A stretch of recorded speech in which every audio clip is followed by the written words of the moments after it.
برسکه روشنبیری و یا زکایه. سلاو و رس هوالین عزیز از دخوازم پرسکه جواب بکم کان دهین بشین راست چه بکن و حتی دو ماهی درست بکم ببن. اف پر زمان بره جعالی سیدای مدرسه این کردان و جبو فقه مدرسه را دهاتا گوتن. پرس وحایه. پرس آمل رخ دو جمع فرات در باست به. روژه که ملایک و خانماوی، حجیک و خانماوی،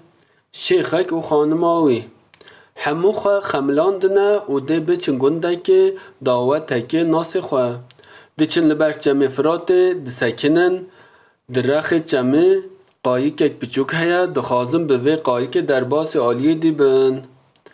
لی قایک تنه دو کسان را دکه و چون آلیه دی لازمه یک کس آنجی دو کس وی قایک و گرینم بینن آلیک دی و جی نه ملا نه شیخ و نه جی حجی جهو قد گمان ناینن که بی وان نخوازن جنین وان مینن دو ظلامک دی همو دل خدا دبیجن اگر هفجی نامن بمینه دو وان ظلامان دبکو بروینن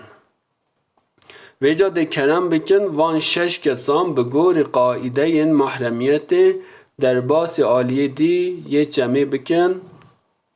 انشالله برسوا شیخ ملا حجی و جنین وان دمک نیزک تا حتی که هم بچه که لسر بخبتن امده آماده بکن